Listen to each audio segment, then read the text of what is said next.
Hello everyone, Phoenix Knight here. Welcome to the channel, and welcome back to Christmas in Arkham 2022. After Eldritch Horror last week, we managed to draw first blood on Shub-Niggurath, so we're going to start this game with an extra item. We'll roll for that when we go through starting possessions though. This week, we're heading back to Arkham for the second leg of the campaign as we play Arkham Horror 2nd Edition. Our goal here is to seal gates at the various locations in Arkham if we can, or defeat the Ancient One in a final battle. And per the rules of Christmas in Arkham, if any of the investigators are defeated during the final battle against Shub-Niggurath, we'll swap those investigators out. With that, let's go meet the current cast of characters, and we'll start with this game's version of Shub-Niggurath. Here's the Arkham 2nd Edition version of Shub-Niggurath. First off, we'll start with the -5, which is the attack modifier if we have to fight against her during the final battle. Physical immunity, also relevant during the final battle. Anyway, Worshippers is the way that Shub-Niggurath modifies monsters in this game. Shub-Niggurath's young are numberless. Dark Young have the Endless ability, and Dark Young are already beasts to deal with. Then the other way that gets modified is Black Goat of the Woods. While Shub-Niggurath stirs in her slumber, all monsters have their toughness increased by 1. Yikes. So Dark Youngs are already pigs enough, and this will only make them worse. But anyway, we'll talk more about the start of battle and the attack modifiers if the final battle actually happens. But we are also playing with the Herald today. We are going to play with the Lurker at the Threshold today. So while the Lurker at the Threshold is the Herald, at the start of the game, and I've already done this as I did setup last night, shuffle the Reckoning deck and place it by the Herald sheet, then place the Dark Pact cards near the Herald and create a pool of power tokens, neither of which I'm going to do, but I do have them available to me. Anyway, the special effects with the Lurker at the Threshold are, first up we have Rites of Magic. Whenever an investigator casts a spell, she may accept the Lurker at the Threshold's aid. If she does so, she reduces the sanity cost of the spell to 0 and automatically passes the spell check, but must immediately take a Blood Pact, Soul Pact, or Bound Ally card and follow its instructions, which I'll detail those at the time that I take them. She must then draw and resolve a Reckoning card. Note, an investigator may never have more than one kind of Dark Pact, and may not accept the Lurker of the Threshold's aid if she already has one of each kind of Dark Pact. So that is something we will need to keep an eye on. Then there's Ever-Present Temptation. At the start of any turn, an investigator may make a pact with the Lurker at the Threshold. If she does so, she takes a Blood Pact, Soul Pact, or Bound Ally card and follows its instructions. An investigator may take more than one type of Dark Pact on her turn, but may never have more than one type of Dark Pact of each type of Dark Pact. Note, don't draw and resolve a Reckoning card when you take a Dark Pact at the start of a turn. The one beyond. Each time a gate opens, draw and resolve a Reckoning card, except for the one at the start of the game. So we will need to keep an eye on that as well. And they shall break through again. Investigators receive a -1 to fight and lore checks to close or seal gates. That's going to be a bit of a problem, but nothing we can do about it now. Anyway, with that, we need to go meet our investigators. First up on the team, we have Agnes Baker, the waitress. 5 health and 5 sanity. I'll put damage and sanity on to indicate when they've taken it. Anyway, she starts off at Velma's Diner. We'll bring her sheet up a little bit closer. Fixed possessions, she gets $5, which I have here. 3 clue tokens, which I also have here. And a spell, Wither. So we'll go ahead and take a look at that. Wither's a one-hand spell. Any phase you cast and exhaust to gain +3 to combat checks until the end of this combat. And that's going to be spell abilities relate around Agnes's special abilities. So Memories of Conquest. When Agnes casts a spell that provides a bonus to combat checks, the spell adds a number of hands it requires to its combat check bonus. So effectively that Wither Agnes has, it was a one-handed spell. And you can see that by the number of hands at the bottom left of the card. So that would give her a +1, which means that Wither's effectively a +4. And Blood is power. Any phase when paying a spell's sanity cost, Agnes may spend stamina as for part or all of the sanity cost on a 1-for-1 basis. She gets 2 focus, which she'll use to shift her sliders around. We'll see that more during the game, but anyway. Now we'll take a look at her random possessions. I'll bring the sliders back down. First up, she gets a common item. She has a sledgehammer. Ooh. Physical weapon, +3 to combat checks and +1 to fight checks. Reduce the toughness of monsters you fight by 1 to a minimum of 1, but this doesn't affect their value as monster trophies. I think the modifier on Shub-Niggurath also does boost the toughness value for monster trophies. That would be very good to know.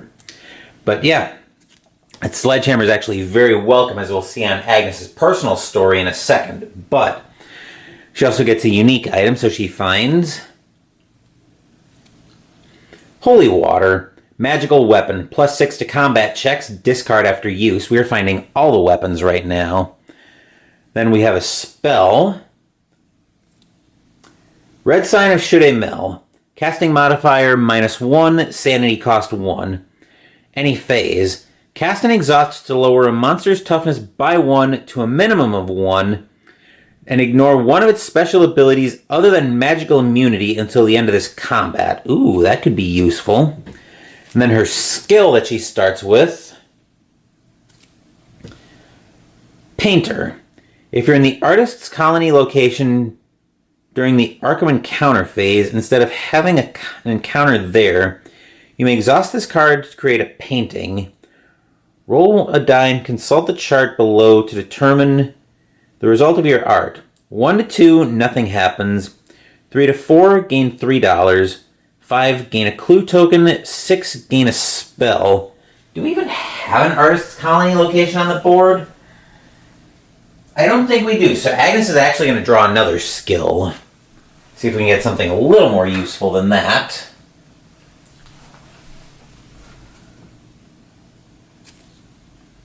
This'll work better. Credit rating. Any phase, exhaust instead of spending $2. So right now, Agnes has effectively $7, which will probably prove useful somewhere. But anyway, let's take a look at her personal story next. She could sense it. The creature that destroyed her once before had returned to repeat the job. Last time she faced it, she was at the peak of her powers. This time she only had a few half-remembered spells and a couple of useful items. Hopefully she could find its weakness before it claimed her life once again. The Destroyer. If Agnes has 3 or more monster trophies, place Not This Time in play. Fail. If Agnes is knocked unconscious or driven insane, place History Repeats in play. So we need to have Agnes do some monster fighting, and her stats are, I would say, decent for it. But anyway, I'm getting a little bit ahead of myself there. That will do it for Agnes. Now let's move over to Jenny.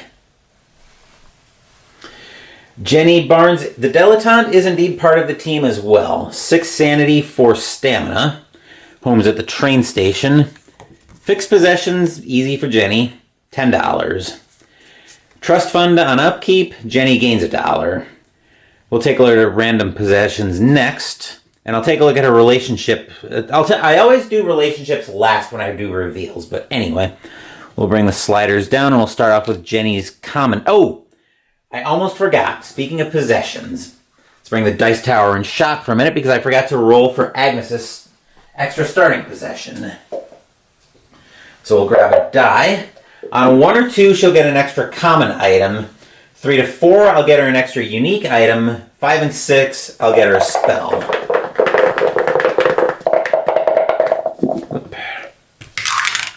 That's a 3, so she gets another unique item. I actually won't want to stray too far with that. But anyway, another unique item for Agnes, so she will find the King in Yellow. Movement. Exhaust and spend 2 movement points to make a lore -2 check. If you pass, gain 4 clue tokens, lose a sanity, and discard the king in yellow.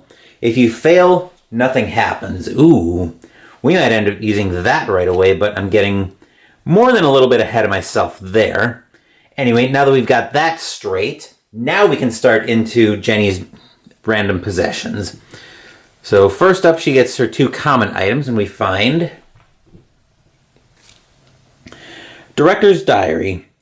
Any phase, discard this card when the terror level is increased to reduce the amount by which it is being increased by 1. And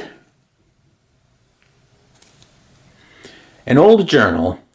Exhaust and spend 1 movement point to make a lore -1 check. If you pass, gain 3 clue tokens and discard old journal. If you fail, nothing happens. She also has a unique item to start with, if I can ever there we go, get a grip on it. Jenny's unique item. A soul gem. Any phase, exhaust when you defeat a monster it's placed on soul gem instead of claiming it as a trophy. On upkeep, discard soul gem and all monsters on it to gain X stamina, where X is equal to the total toughness of all monster markers on soul gem. That actually doesn't seem that useful. Then for a spell, Jenny has Revelation of Script. Casting modifier +1, sanity cost 0. Any phase, cast and exhaust to gain +3 to all lore checks, except spell checks until the end of this phase.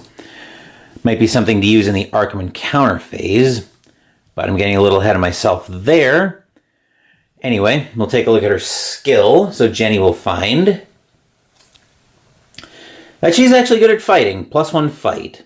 When you spend a clue token to add to any fight check, add 1 extra bonus die. And then I'm not going to be a derp this time and forget to roll for Jenny's extra item. So same parameters. 1 to 2 gets her a common, 3 to 4 gets her a unique, 5 to 6 gets her a spell. That's a 2, so she gets a common item. I could really use a weapon here, Jenny. I'd hate to have to send her shopping right away. But it's a magnifying glass. Movement, exhaust to gain +2 to lore checks while reading tomes. Any phase, exhaust and discard after you gain a clue token to gain 1 additional clue token. Well, we might still have to go shopping, but anyway. Okay, Jenny's personal story, and then we'll see the relationship between Jenny and Agnes for this game. She was just off the train here in Arkham, and already Jenny hated this town. Of course, she'd had a few weeks on the trip from Paris to build the hate and fear. In truth, Arkham doesn't seem as bad in person as it did in her imagination.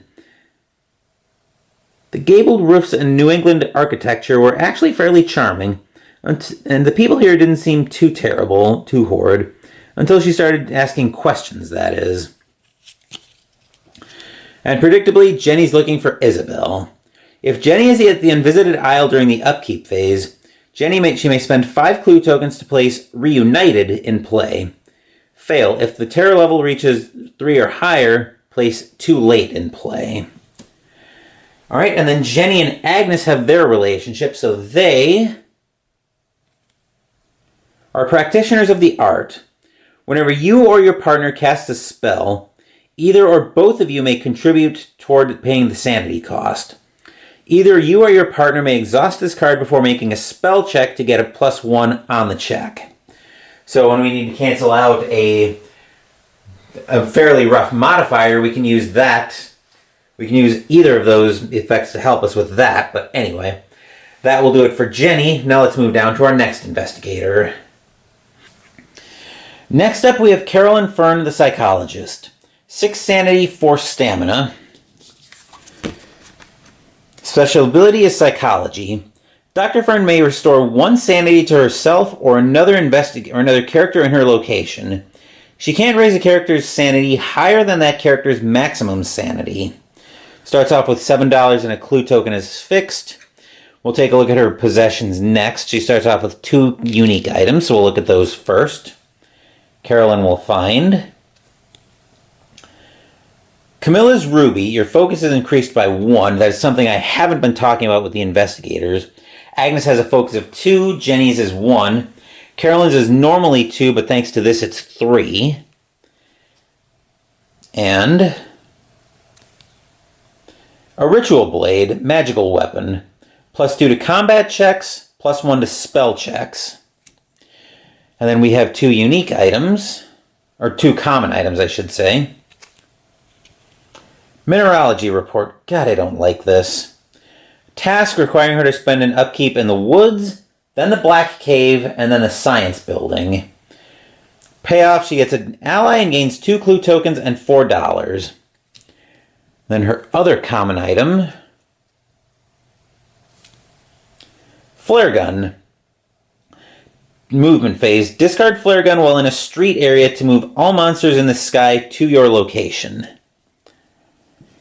Okay, so we'll bring all of those down. Actually, we'll leave the Ritual Blade up. Then Carolyn's skill. Library use. When you make any lore check, add +1 to each die you roll for purposes of checking for successes. 3 becomes a 4, etc. And then we have Carolyn's personal story. Carolyn Fern read over the frustratingly obtuse paperwork in her room.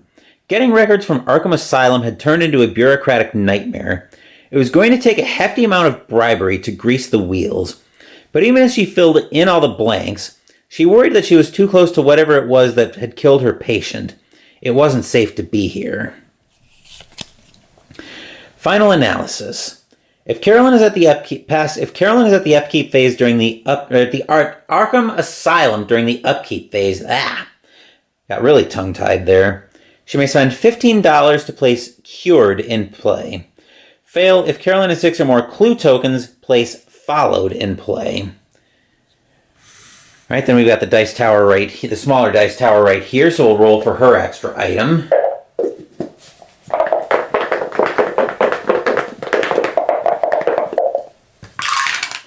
A 4 gets her another unique item. So Carolyn finds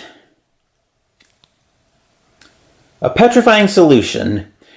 Physical weapon +8 to combat checks, discard after use. This weapon ignores the physical resistance and endless special abilities. Ooh, so if we see a Dark Young, we can throw that at it. But anyway, or anything with endless, really. But Jenny and Carolyn have a relationship. Their relationship, collectors. After initial setup, anytime either you or your partner gains 1 or more common unique items from any game effect except this card, the other may draw a random item of the same type and purchase it for list price. So actually that could be a way to get us into some items quickly, which might not make sending Jenny shopping a completely terrible idea. But anyway, that will do it for Carolyn. Now let's move over to our last investigator. Trish Scarborough, the spy, is the last investigator on this playthrough's team. 6 sanity and 4 stamina, like Jenny and Carolyn. Fixed possessions, $4, 2 clue tokens, and a common item, the lucky cigarette case. So we'll take a look at that first. Any phase, discard lucky cigarette case to reroll any one skill check. So if we have something critical that we need to pass, we can use that to try to get clear of it. Then Trish has 2 common items. So first up we find a Tommy gun, +6 to combat checks, and it's a physical weapon. Very nice. That will be helpful, assuming we can hold that all the way to the final battle. And, oh my, a shotgun. +4 to combat checks. Any phase, when using a shotgun in combat, all 6s rolled count as 2 successes. We need to get Trish and Jenny together ASAP. Mostly so we can pass a weapon over. But anyway, we also have 2 unique items to look at. So Trish has an alien statue as well. Exhaust and spend 2 movement points and 1 sanity to roll a die. If the die is a success, draw a spell or gain 3 clue tokens. If it's a failure, lose 2 stamina. And Powder of Ibn Ghazi. Wow. +9 to combat checks. Lose 1 sanity and discard after use, taking up 2 hand slots. Then her skill, and we'll roll for her item after this. Bravery. Any phase, exhaust to reroll a horror check. Alright, let's go ahead and roll for Trish's item now. Same parameters as before.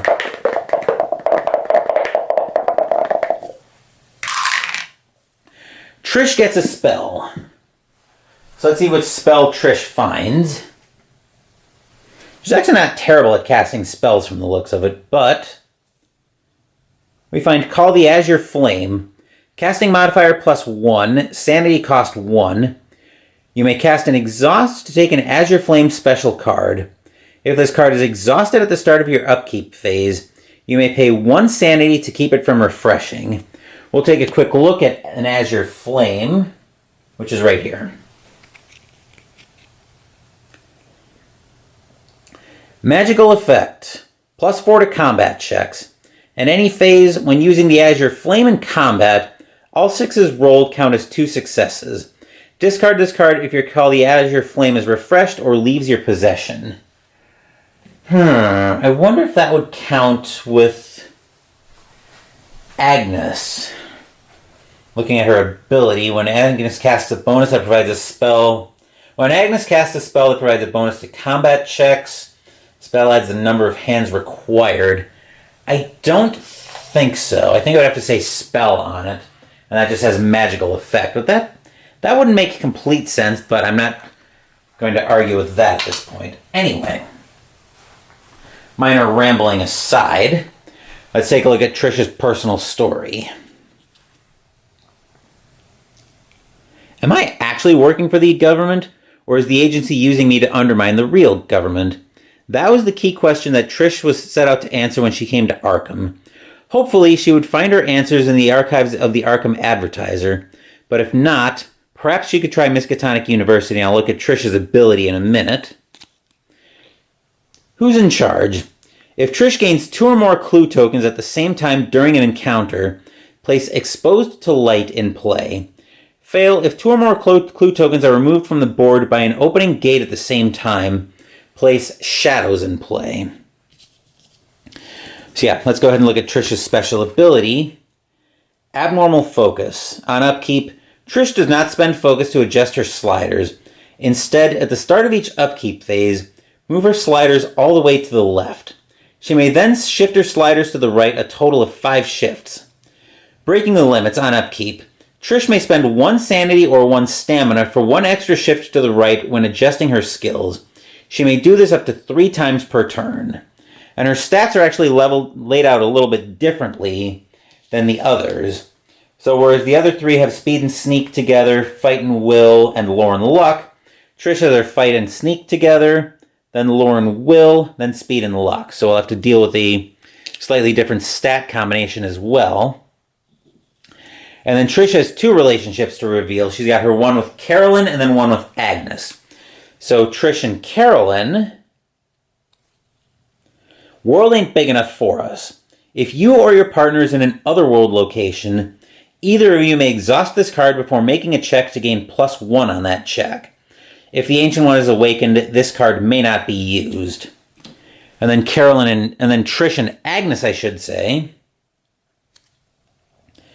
Members of the book club. Anytime either you or your partner attempts to use a tome other than as a result of this card, the other may immediately attempt to use the same tome, even if it has been exhausted or discarded. Okay, so it looks like Agnes and Trish both want to do some reading, which might not be the worst thing in the world right now, but anyway. That will do it for Investigator Possessions. Now we need to move over to the shock of no one, we need to move over to the board to finish setup.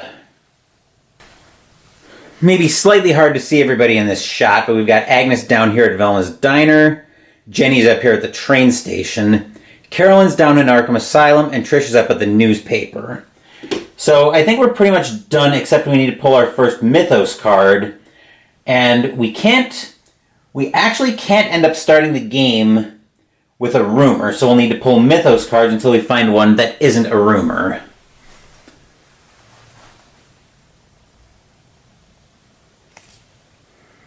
Alright, this'll work. So we start off with a gate at the unnameable. I'll shortcut moving the clue down to the woods. So our first gate, gate bag's over here. Okay.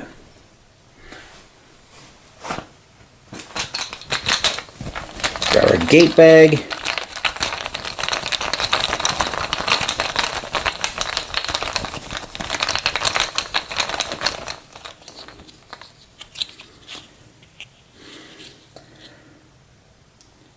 Normal gate to start with. Oh, it's relay, which is effectively a -4 gate because of the lurker at the threshold. Which will put a doom on Shub-Niggurath's track. And we need a monster. Thankfully, this is also the one gate that we don't draw a reckoning card for.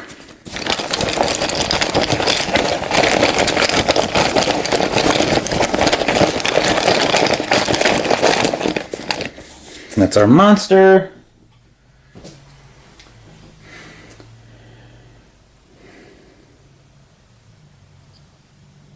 And we find a deep one. +0 to sneak past. It's a cross monster, so it would come off the board if it wasn't already. If it wasn't already the same gate or the same icon. But anyway, we'll take a look at the back. Nothing. Oh boy. Flavor text. And yet I saw them in a limitless stream, flopping, hopping, croaking, bleeding, surging inhumanly through the spectral moonlight in a grotesque, malignant saraband of fantastic nightmare. -2 on the horror check or you lose 2 sanity. -1 on the combat check or you lose 2 health. And it's got a toughness of 3 because remember, Shub-Niggurath increases all monsters' toughness by 1. So yeah. We are going to need to get rid of, probably going to need to get rid of that thing post-haste. But anyway. We moved the clue to the woods. And then plus, moon moves on white, plus moves on black. So, plus steps out. And a ghost ship docks by itself. An ancient ghost ship arrives in Arkham, releasing 2 monsters into the Merchant District streets. Oh, that is just fantastic. Great, so we get 2 more monsters. So we're already up to 3. And our monster limit is 7 on the board.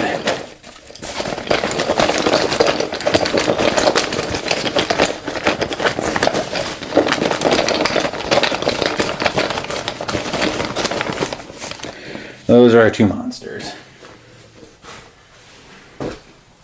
So first up we find a crawling one, which is a -1 to sneak past circle monster. Physical resistance. So anything that says physical on it reduces the attributes by half. Before making a combat check against crawling one, roll a die. X is equal to the number of the result of the die roll. -3 on the horror check or you lose 3 sanity. -X based on X or you lose 2 health. You need 2 toughness to kill it. And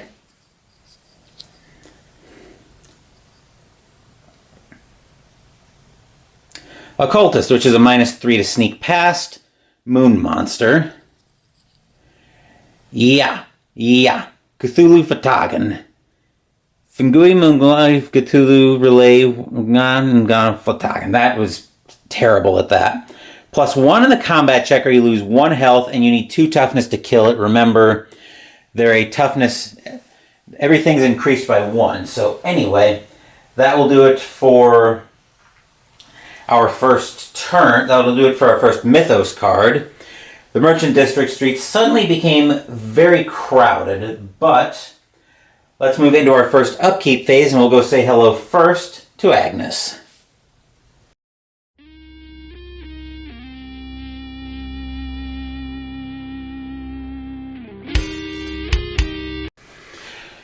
I could go for a home run right away and try to clear Agnes's personal story, which might not be a completely terrible idea. But, Because those aren't all terrible monsters that we could go for. But yeah, everything having its toughness increased by 1 is making me a little bit hesitant to do that. But so that decision is actually going to help me. So I guess that is the question. Do I think I can clear Agnes's personal story here in one shot? That deep 1 with 3 toughness kind of makes me a little bit nervous. I'll have to plan on using Wither probably against the crawling one. I'm definitely going to want Red Sign of Should a Mel on one of these. Probably the crawling one, especially if I roll high. I can probably use the sledgehammer on...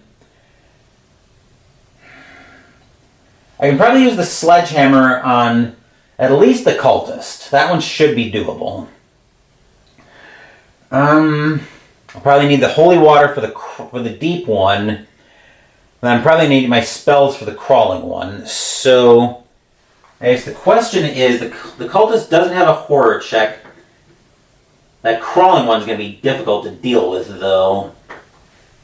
I don't think I can afford to give on the will check on any of these, though. Do I send somebody with better will after it? I could probably actually send Jenny down there with the shotgun to try to clear that. Actually, no, Trish has got the shotgun. Never mind. Still, sending her down might not be a terrible idea. Which I think that will probably be the plan. I'll probably send Trish into that mess to try to clean it out. The question is, can I get a weapon over to Jenny and then still get Trish into that mess? And I think the answer is yes. So, on that note, so if I'm not sending Agnes to try to clean that mess out, I think we just send her clue hunting. So I'll start working her down to the woods, because there's a good chance that a Mythos card could come up for the woods and swallow those 2 clues to fail Trish's personal story. So 1, 2, 3, 4. I'll work Agnes down into French Hill, so we'll put her speed sneak at 4-0. I'll go middle of the road right now with her fight will at 2-2, and then we'll put her lore luck at 4-3. Anyway, after that rambling, that will do it for Agnes. Now let's move over to Jenny. We're going to be saying this a lot, kids. Upkeep phase, Jenny gets $1. Right, so I think I am actually going to send Jenny shopping right away. Here I wouldn't mind getting an Elder Sign out of the way, so let's see, that takes 1 movement point on a lore check. I think we can work with that. We'll go speed of sneak at 2-2. I'll put her fight will middle of the road for now. And we'll go a little bit higher on the lore check, or on the lore luck slider. Anyway, that will do it for Jenny. Now let's move down to Carolyn. Like Agnes, I think I'm just going to send Carolyn clue hunting for now. So I'm actually going to send her up to Independence Square to get that clue up there. So I need a speed of 2 to get her there. Then we'll go middle of the road with the rest of her stats for now. We'll set her lore luck at 4-3. Alright, so that's all set for Carolyn. Now let's move over to Trish. Trish is going to give Jenny probably the Tommy gun, and then we're going to send her into that mess in the Merchant District streets. So I think we're just going to have to max everything out on this one, which we get to do on the first phase of the game. But anyway, that will do it for Trish. That will do it for the upkeep phase. Now let's get into the movement phase, and we'll go say hello first to Agnes.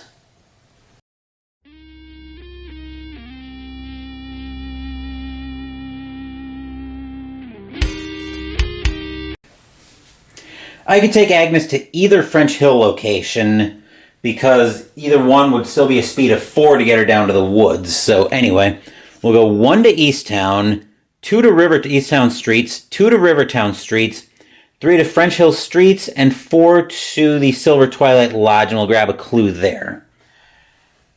That will do it for Agnes. Now let's move up to Jenny. I can get Jenny, Carolyn, Trish, their destinations, and the bigger dice tower in shot. So we're going to do everything right here. So Jenny's going to move 1 to the north side streets, 2 to the curiosity shop, and then she's going to spend her last movement point to make a lore -1 check. So she's going to get 3 dice on the old journal.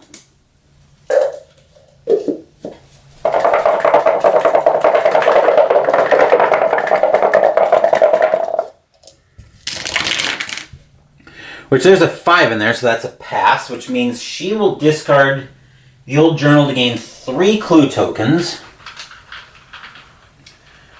1, 2, 3. And then I could toss the... No, I'll wait until later. So we've got the 3 clue tokens here, which I will give to Jenny. I'll wait until a little bit later because I've got a bit of a plan with Jenny. We'll have to see if it comes to fruition, though. But anyway, that will do it for Jenny's movement phase. Carolyn will move 1 to downtown streets, 2 to Independence Square, and grab this clue. That'll bring her up to 2. I need to be careful and not get her up to 7. And then Trish is heading into the mess. So she's going to move 1 to the north side streets, 2 to the curiosity shop, say hello to Jenny, and throw her the Tommy gun. Then Trish is going to move 3 and 4 to jump into this mess in the Merchant District streets.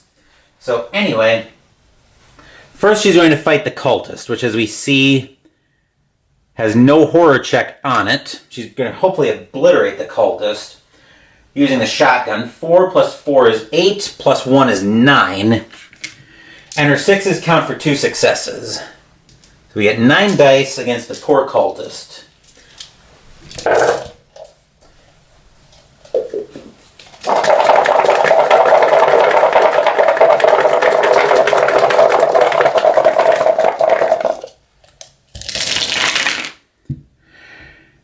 Yeah, cultists needed a little 9-eye time. So Trish gets to claim the cultist as a monster trophy. Then she'll go for the deep one next. That's a -2 on the horror checker. She loses 2 sanity. Her will right now is a 4 -2 is 2.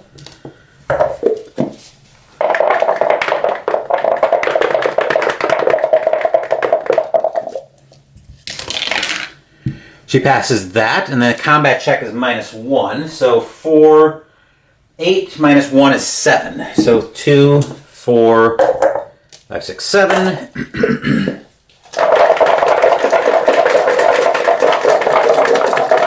And we need 3 toughness, 3 successes to kill this. Somehow we get none. That's annoying. So Trish goes down to 2 health. Actually, we'll bin the lucky cigarette case and try that again. I hate to use it this early, but I think we have to.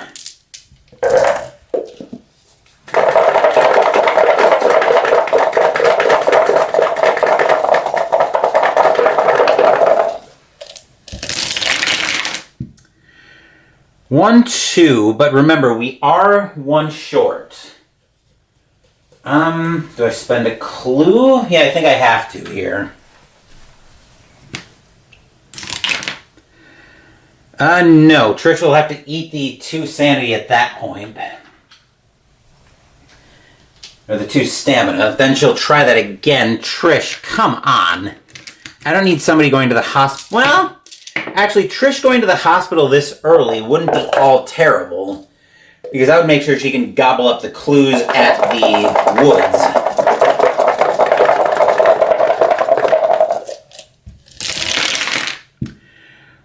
One, 2, 3, 4, 5. Okay, that is way more like it. So we get rid of the deep one as well, and then the crawling one is last. That's a -3 on the will check. Her will right now is 4 minus 1 is 3. Give me that 6.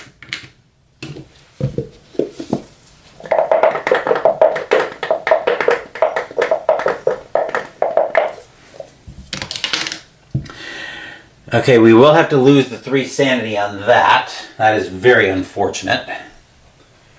And then she is going to toss the Powder of Ibn Ghazi for a +9 to combat checks, but we do need to roll a die first. We're -4. Okay, so 4 plus 9 is 13, -4 is 9. So 2, 4, 6, 7, 8, and 9. And we need 2 successes to take out this crawling one.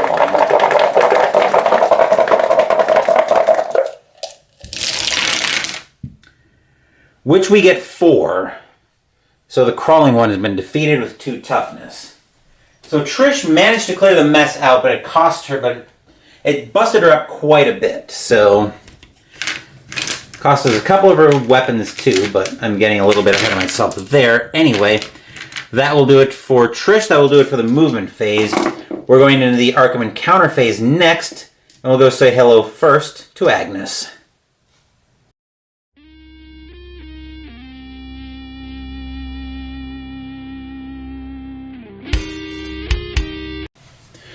We'll bring the dice tower in shot just in case Agnes has to do any rolling.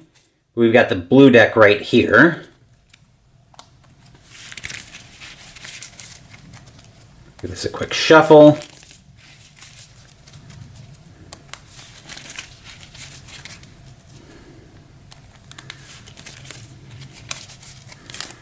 And a cut. And there's our card for Agnes. So we find... And we are at the Silver Twilight Lodge.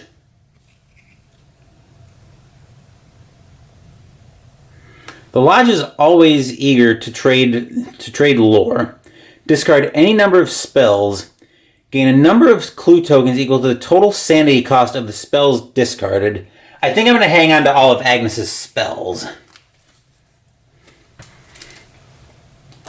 Because we don't really have enough right now that we'd get any significant amount of clues from them. So we'll just keep, like I said, we'll just keep our spells for the time being. Anyway, that will do it for Agnes. Now let's move up to Jenny. Jenny is going shopping. So first item she can look from. Pallid Mask +2 to evade checks. That's not terrible. Next up. The Light of Reason. Mission, she has to be at the river docks, then the first area of the City of the Great Race, and finally the Science Building. Sacrificing 4 toughness worth of monster trophies, but you gain 10 clues if you can pull it off. And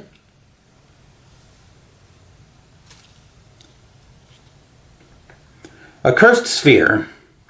Magical weapon. Any phase. Exhaust and spend either 1 stamina or 1 sanity before making a combat check to gain +6 on the check. It's a one-handed weapon. Ooh. Oh my. I'm actually going to buy that with the idea that I'm going to buy that for $4, so I go to 7. With the idea that if I can pass that off to Carolyn, it should be at 7. With the idea that if I can pass that off to Carolyn, that'll be a free +6 weapon for her because of her psychology ability. Speaking of Carolyn, because she and Jenny are collectors, Carolyn can draw a random unique item and she may buy it for list price. May draw a random card of the same type and purchase it for list price. So, yeah, so this will be the item Carolyn gets to look at. She'll get to look at a Lamp of Alhazred, gain +5 to combat checks, which I think I will grab because I was meaning to try to get Carolyn. More firepower is never a bad thing against an ancient one so focused on firepower, but anyway. Now I need to find a way to get Carolyn some money. Bank loan wouldn't be a terrible idea, but anyway. That will do it for Jenny. Now let's move over. Now speaking of Carolyn, let's move down to her at Independence Square. We will need the white deck for Carolyn.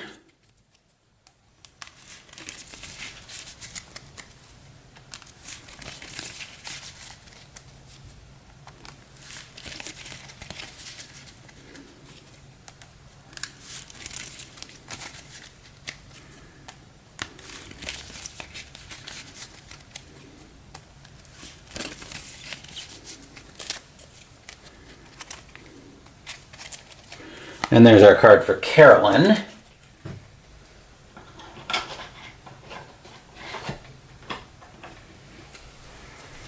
So we will find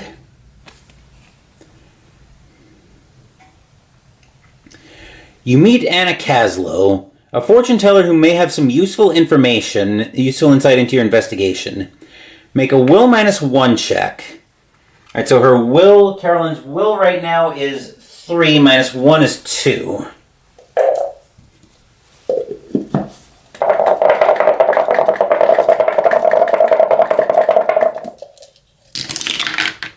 And there's a pass in there, and actually I forgot to do 3, 4, 5, 6, 7, 8, 9, 10, 11.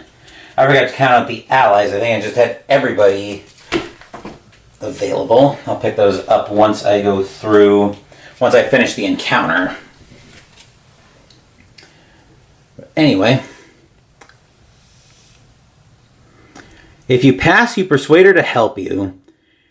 Take her ally card if it's available. 2, 3, 4, 10, 11. Okay, so these are the allies we're using, and Anna Caslow is available. Alright, so I'll shuffle those up.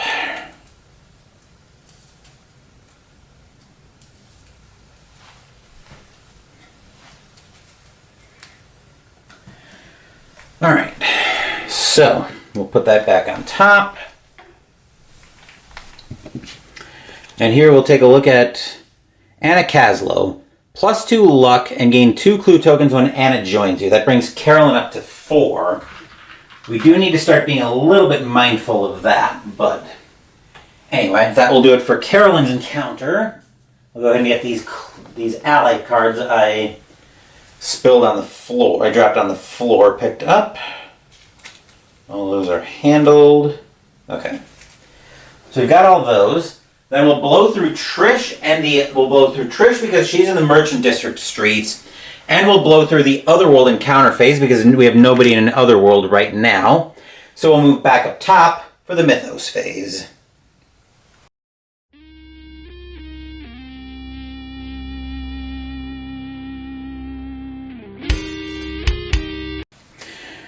Grabbing our next Mythos card.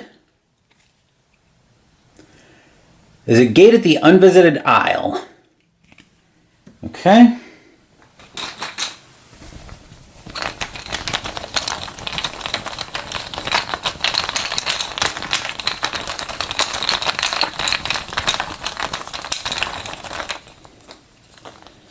Okay, get that gate.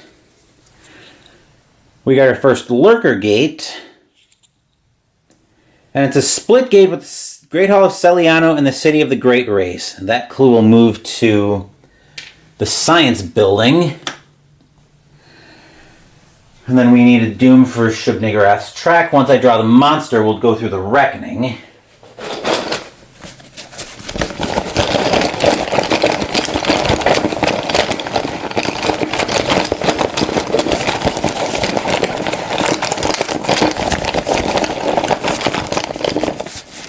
Pull that one. And we'll find an immobile ghost. So that's something anyway. I can tell it's immobile because it's a yellow monster. -3 to sneak past, and it's a moon monster. Physical immunity, so anything that does physical damage we can't use at all. Undead, which matters for some of the items on the for some of the items in the game. -2 on the horror check or you lose 2 sanity. -3 on the combat check or you lose 2 health, and you need 2 toughness to kill it.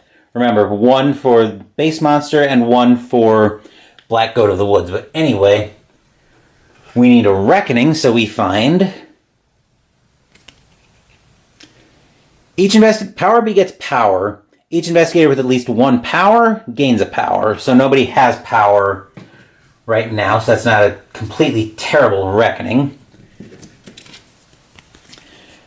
Coming back to the clue, I already shortcutted moving the clue to the Science Building. Hexagon moves on white, slash, triangle, and star moves on black. Scientist warns of dimensional rift headline. All dimensional shamblers and Hounds of Tandalos and Arkham are returned to the cup. If at least one monster returns to the cup, raise the terror level by 1, except no monsters are returned to the cup. So anyway, that is the end of the Mythos phase. Now we're into the upkeep phase, and Jenny will be our first player.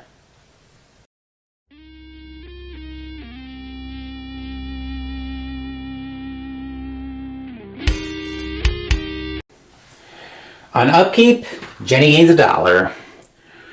Now, what do I actually want her to do this turn? I do want to get Jenny and Carolyn together if I can, so I can pass the cursed sphere over to Carolyn, and maybe I might actually give Jenny the Camilla's Ruby from Carolyn. That way everybody's got a focus. That way at least everybody who uses focus has a focus of 2.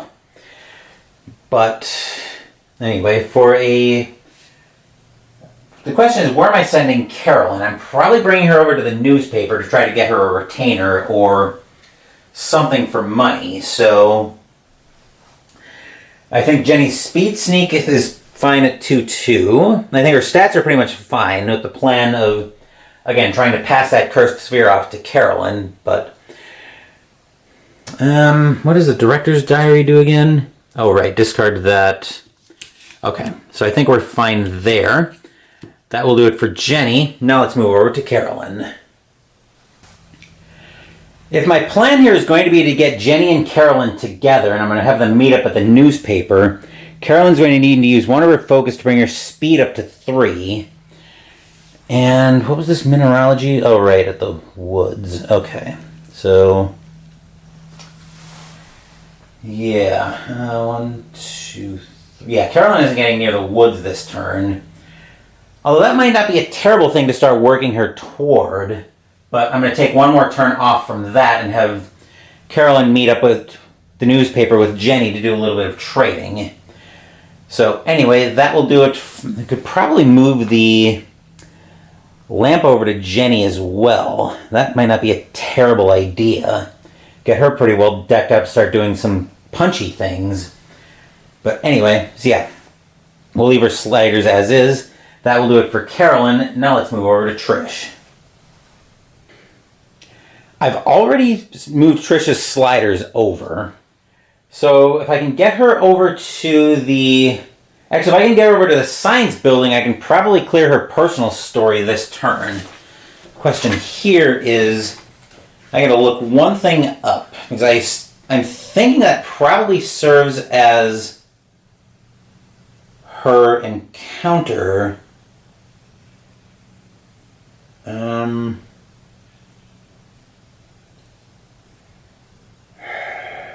Doo-dee-doo.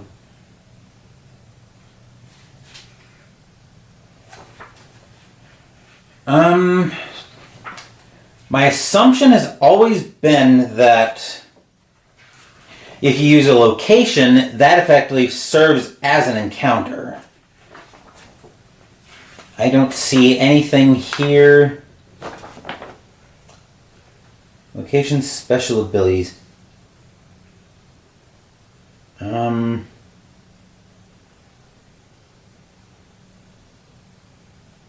I always assumed that was the encounter, so I'm just going to go with my old assumption that that would be their encounter essentially. So anyway, we have up to a total of 5 shifts. So I'm going to use 1 to move her speed luck up to 2, because that'll get her to the science building. Then I don't think anything else really matters after that. So yeah, I don't want to risk having Trish land in the hospital. But yeah, I think that will do it for Trish. Like I said, I won't need any of her. If that's going to be her encounter, then I won't need any of her other stats beefed up. So yeah, that will do it for Trish. Now let's move over to Agnes. From the Silver Twilight Lodge, a speed of 4 will get Agnes down to the woods, so I can grab those 2 clues and keep Trish's personal story alive. So her sliders... So I think Agnes's sliders are fine as is as well. Anyway, that will do it for Agnes. That will do it for the upkeep phase. Movement phase next, and let's go say hello first to Jenny.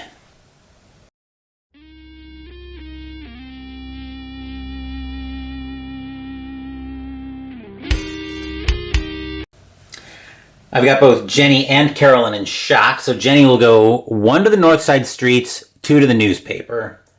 All clear for Jenny. Carolyn will go 1 to downtown streets, 2 to north side streets, and 3 to the newspaper. Say hello to Jenny, and they'll do a little bit of trading. Carolyn will give Camilla's ruby to Jenny to increase Jenny's focus by 1 up to 2, and in return, Jenny will give Carolyn the cursed sphere. I can always pass those off as I need to later, but anyway, that will do it for Jenny and Carolyn. Now I should be able to get Trish and Agnes with their destinations in the shot, so let's go find out. Trish is just at the end of the shot up here in the Merchant District streets, but I can make it work. So Trish will move 1 to Miskatonic University streets, 2 to the Science Building, and Nom these 2 clues. And speaking of Nom clues, Agnes will do the same thing as she ventures 1 to the French Hill streets, 2 to Southside streets, 3 to Uptown streets, 4 to the woods, and grab the 2 clues there. Anyway, that will do it for Agnes. That will do it for the movement phase. Now into the Arkham Encounter phase, and let's go say hello to Jenny and Carolyn up at the newspaper.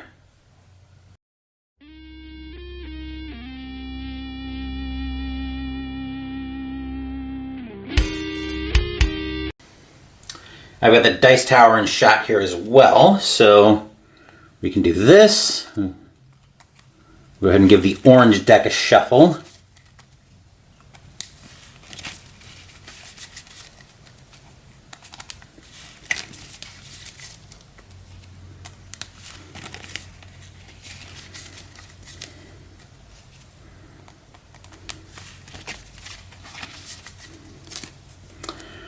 Alright, and then we'll pull 2 cards, 1 for Jenny, 1 for Carolyn. Rules as written, they want you to shuffle the first card back in, but just for shortcut's sake, I'm going to do it this way. So, Jenny's encounter first.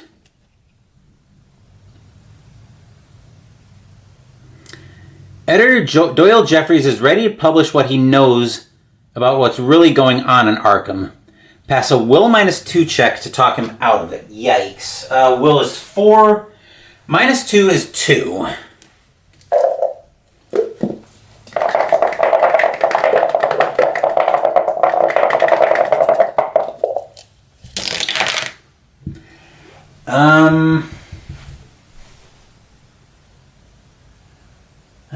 I think I'll just fail that.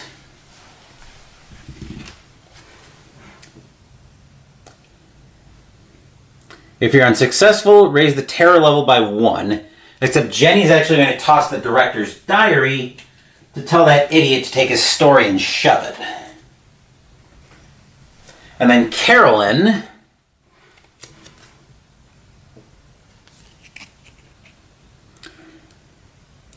You earn a hefty fee for a story and get a ride with Doyle Jeffries, the editor. Gain $2 and move to any location or street area in Arkham. If you move to a location, immediately have an encounter there.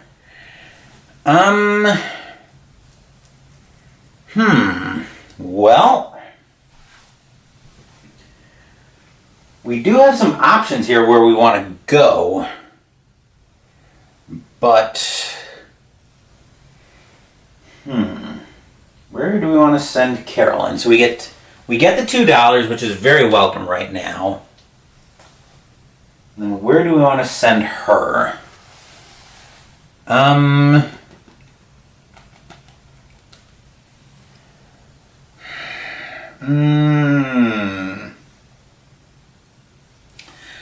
about to the Curiosity Shop? And then we'll have an encounter there. There's really not... Yeah, we'll just have an encounter here. So this time I will shuffle those 2 encounter cards in.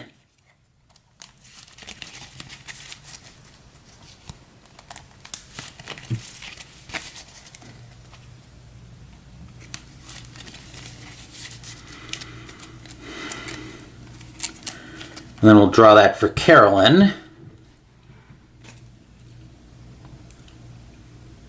You examine an obscene statue. Pass a luck -2 check, or else you feel a cold... Well, we'll pass the luck. We'll see about the luck -2 check. Carolyn's luck is 3, -2 is 1.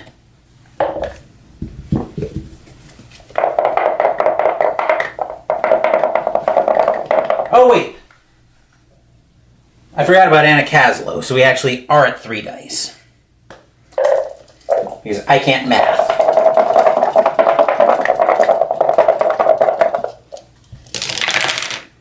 And there's a pass in there.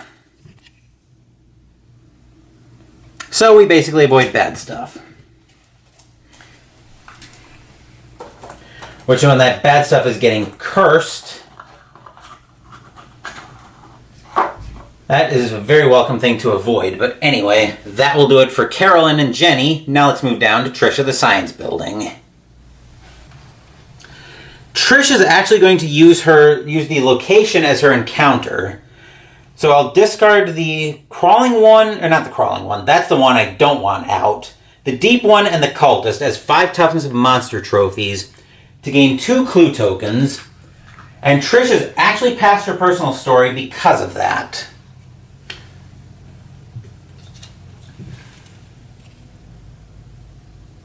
Exposed to light.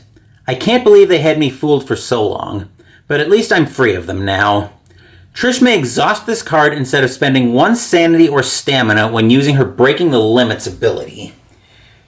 So that's a very handy thing to have. So now we have 1 extra shift using that card. But anyway, that will do it for Trish. Now let's move down to Agnes at the Woods. We've got the red deck and shot.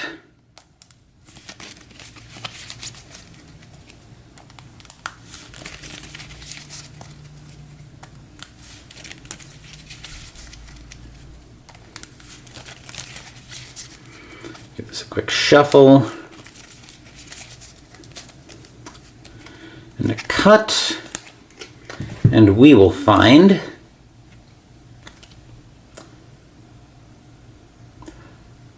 old Sadie Sheldon, leader. Actually, looking at the reward, we're going to take another card because we're not playing with Sheldon Gang membership here.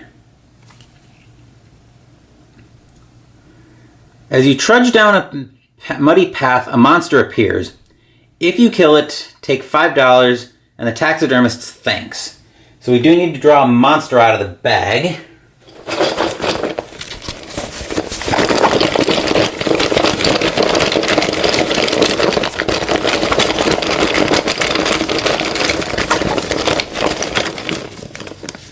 We find that as a monster. We find a Bayaki as a flyer, but that's not relevant here. -1 on the horror check or you lose 1 health. +0 on the combat check or lose 2 health. And we need 2 toughness to kill it. So we'll start off with a horror check, which is 2 -1 is 1.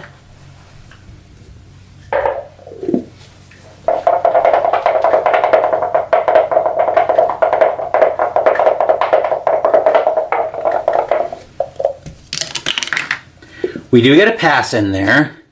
And then we need 2 toughness to kill it, so let's go with the sledgehammer. So 3, 5, and so 5 dice. We need 2, and we need 2 successes.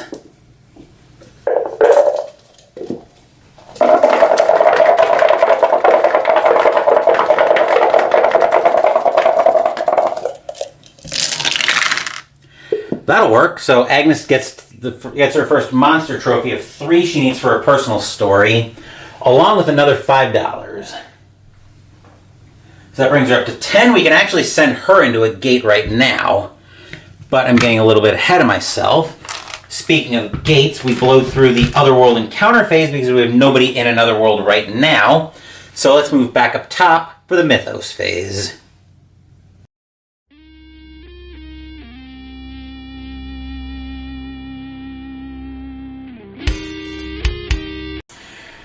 Mythos card time. Let's see what the deck decides to give to us here. A gate at the science building, which is actually going to pull Trish through. So let's see what... Which actually this isn't the worst thought in the world, but I'll talk about why.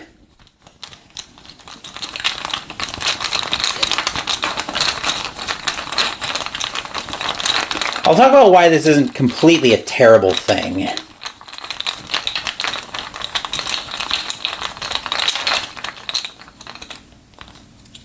Okay, there's that. We get a lurker gate. And we find a split gate between Yuggoth and another dimension. So Trish will get pulled through, and I'll send her to another dimension just because the encounters will be easier.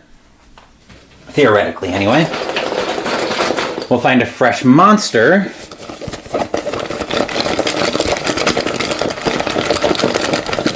I got to finish putting those back. I'll deal with that in a second after we find our monster at the science building.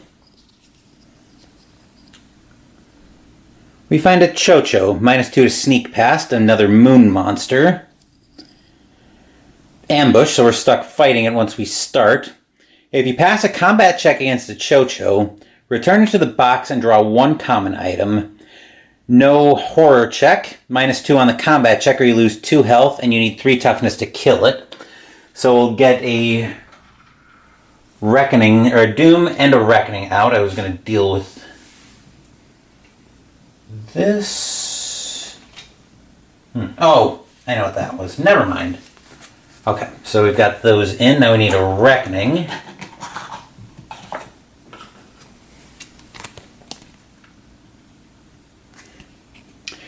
Give the devil his due. Each investigator with a Dark Pact must discard 1 gate trophy or 5 toughness worth of monster trophies or 5 clue tokens if able.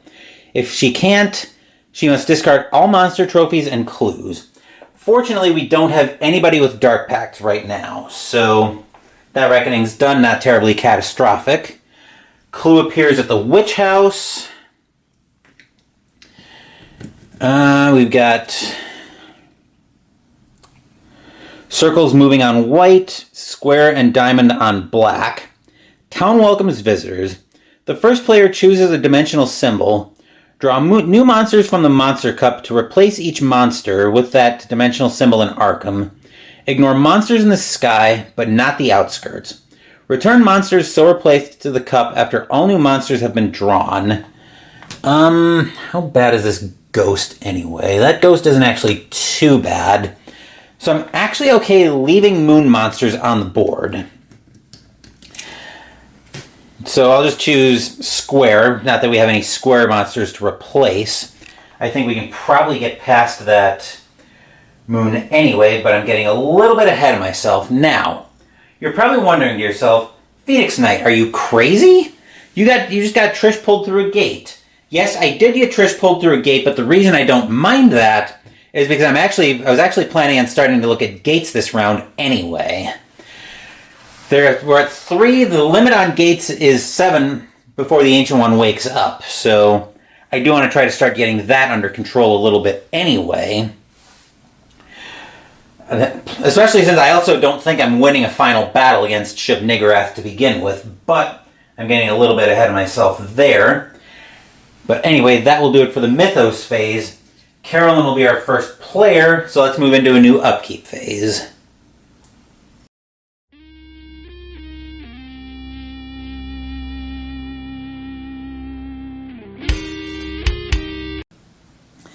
Carolyn can probably get past the ghost if I want to send her into the Unvisited Isle, which would not be a terrible idea. That's that'll be effectively a -3 gate. I can use her... probably her lore to try to close that, because I can also make use of her library use card. But anyway, getting a little bit ahead of myself there. Because I gotta get her through the gate. I gotta get her through that gate first. And what other world am I gonna want to send her to? Probably the Great Hall of Celiano. But once again, I gotta get past that ghost first before I can do that. But anyway, that will do it for Carolyn. Now let's move over to Trish. I've already moved Trish's sliders over to the left, so I won't have to worry about that. Given that they seem to like having, given that the gates seem to like having luck tested, I'm actually going to max her luck out, her speed luck out at 4-3. Then I'll move each of her sliders up one more. I'll exhaust exposed to light. I'll exhaust exposed to light for an extra shift.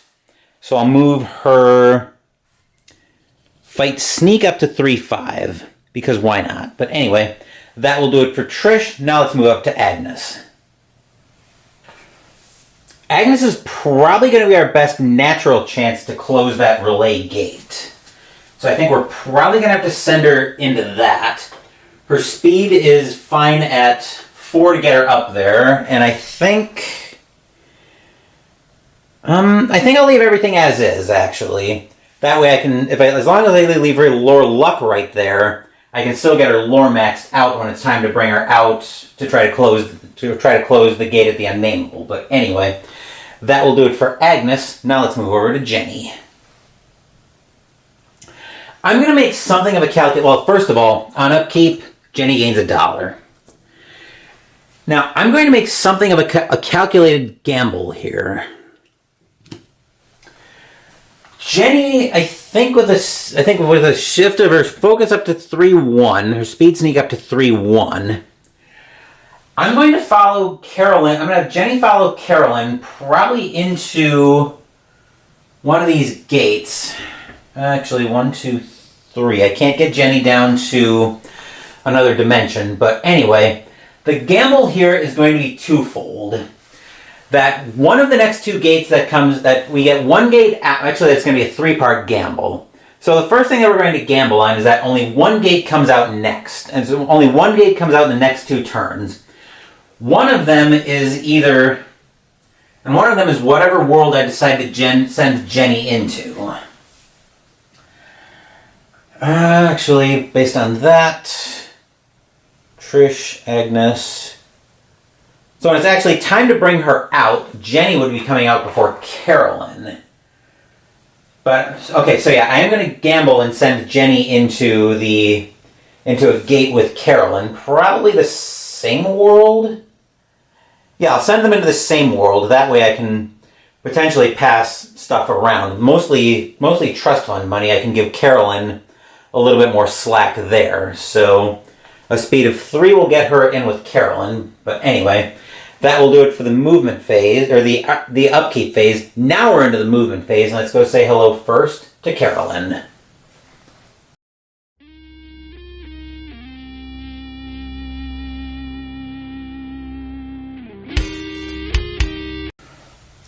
Before we jump into Carolyn's movement phase, and we're going to need the dice tower and shot for that. Let me get that in shot. Actually, I don't need that yet. I need to still be able to see the streets. But let me explain the gamble I'm making here.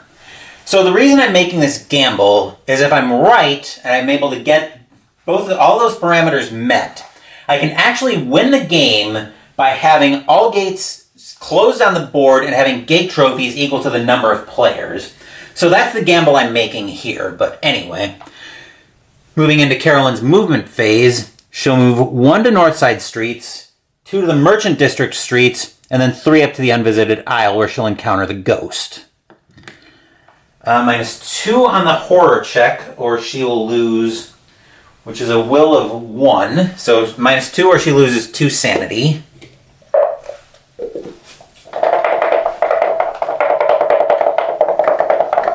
Now we need the dice tower and shot. There we are.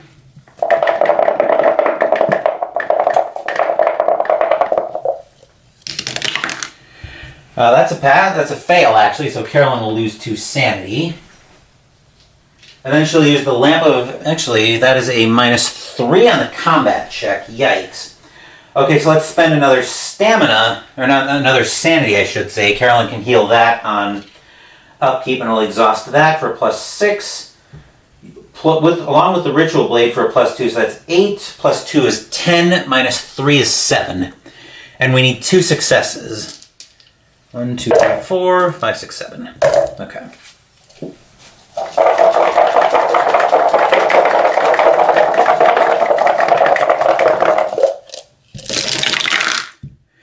So the will check wasn't pretty, but Carolyn gets past the ghost. So we'll be able to put this plan as probably reckless as it is into motion. But anyway, that will do it for Carolyn in the movement phase. Now let's move down to Trish.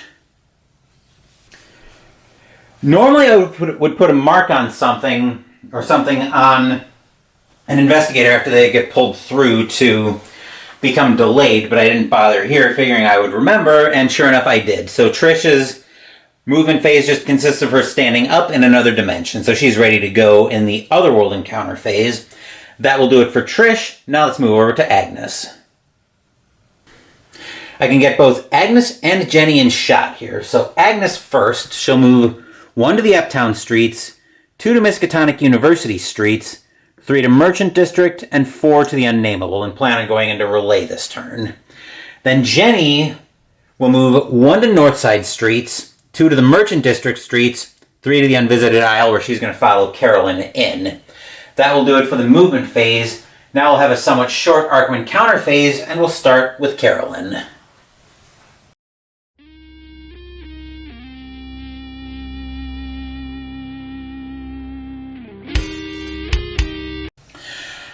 Alright, so we can get everybody relevant to the Arkham encounter phase in shot. Carolyn will move to the Great Hall of Celiano. Then we'll blow past Trish since she's already in another dimension. Agnes will move over to Relay. And Jenny will join Carolyn in the Great Hall of Celiano. So that was a nice and uneventful Arkham encounter phase. Next, we're going to have the Otherworld encounter phase, and we'll go say hello first for that, as well, to Carolyn.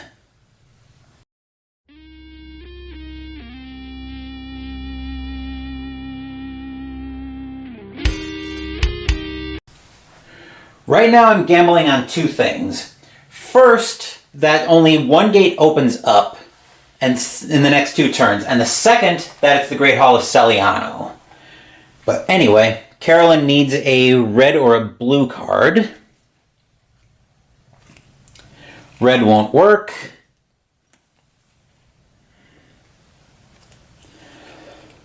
The stars are right. Shuffle the gate deck and keep drawing until you get an encounter of the right color. Okay.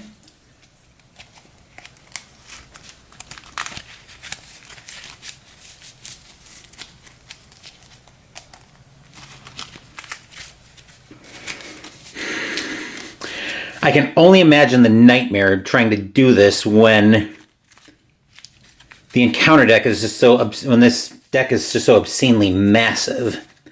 I think I'd probably have to put in a house rule on the number of cards here.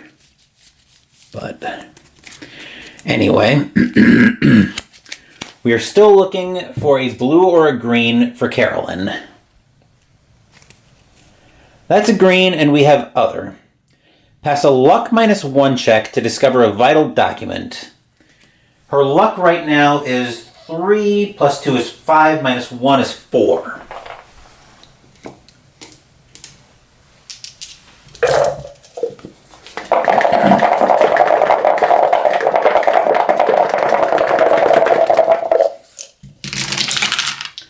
That is a pass.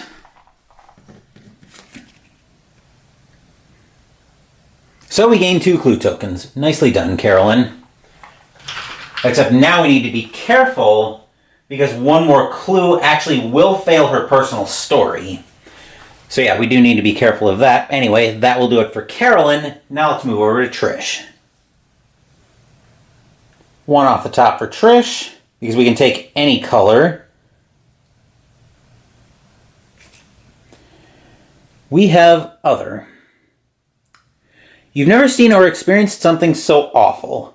Roll 4 dice. For each die that is not a success, lose a sanity or stamina. Gross.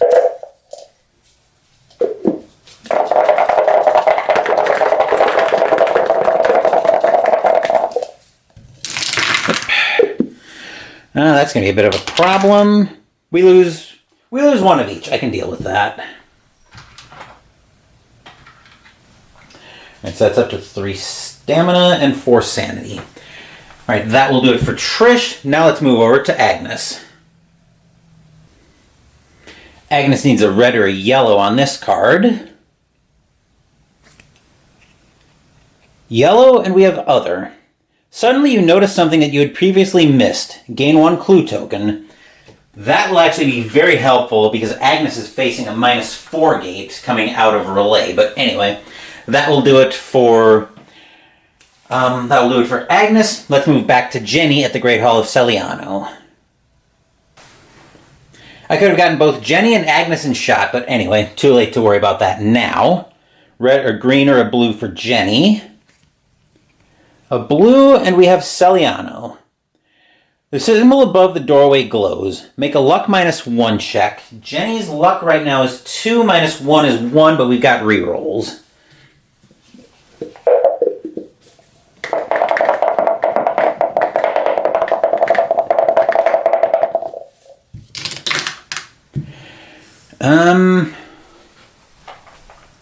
Which I will spend a clue for a reroll.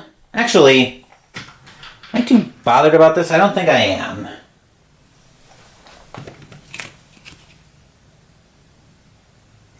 If you fail, discard 2 items of your choice. I never did like the soul gem, so I'll get rid of that. And we'll toss the magnifying glass, I guess. So, yeah, that could have been a lot worse, I can guarantee you that much. But anyway. Okay, nothing else there would have helped. But anyway, that will do it for Jenny. That will do it for the Otherworld encounter phase. Now let's move back up top for the Mythos phase.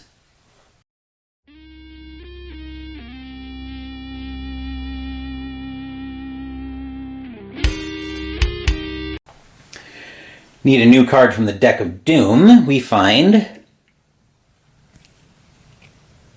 The story continues. I cannot remember. I must not remember what I saw on that dark and foreboding night. Shuffle the Mythos deck, being sure to include this card in it. After the deck is shuffled, draw a new Mythos card for the turn. So we shuffle the deck. Looks like it didn't say shuffle the discard pile. I think I did during the for the Otherworld encounters, but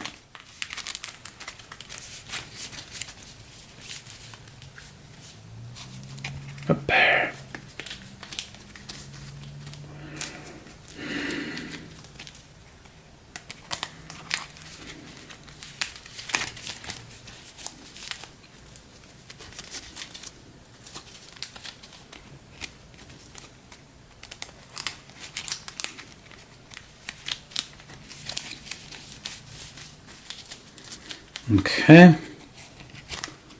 We'll do that. And we'll take a fresh card off the top. Oh boy, we've got a rumor. And we've got the Unvisited Isle, so we actually get a Monster Surge, which is 4 monsters. So we'll start off at the Unvisited Isle.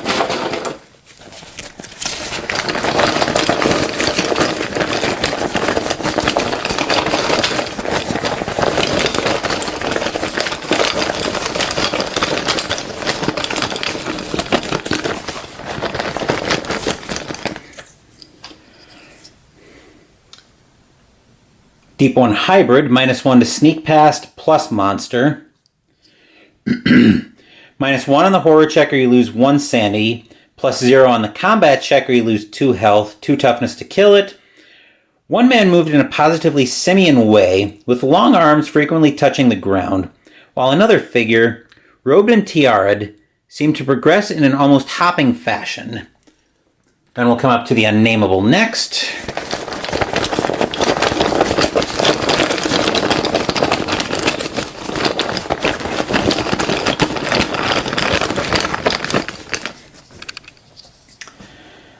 Night Gaunt, -2 to sneak past, slash monster.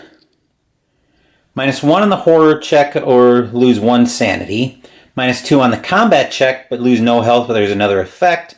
3 toughness to kill it. When you fail a combat check against the Night Gaunt, you are drawn through the nearest open gate. If there are 2 or more gates If 2 or more gates are the same distance from you, you choose which gate you're drawn through. Now, one thing I want to mention is I'm starting to just include the extra toughness of Black Goat of the Woods in the monsters, in with the monster toughness. So, in the comments before you say, hey, this monster should have had 1 less toughness, I'm already factoring in the Black Goat of the Woods. Then over to the science building.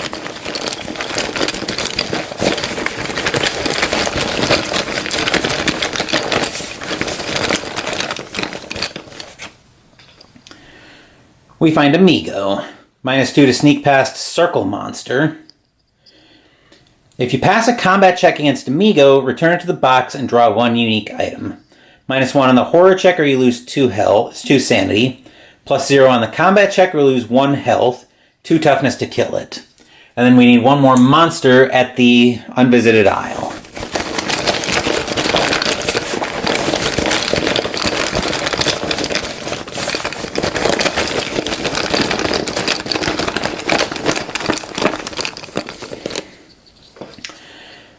Our occultist is back.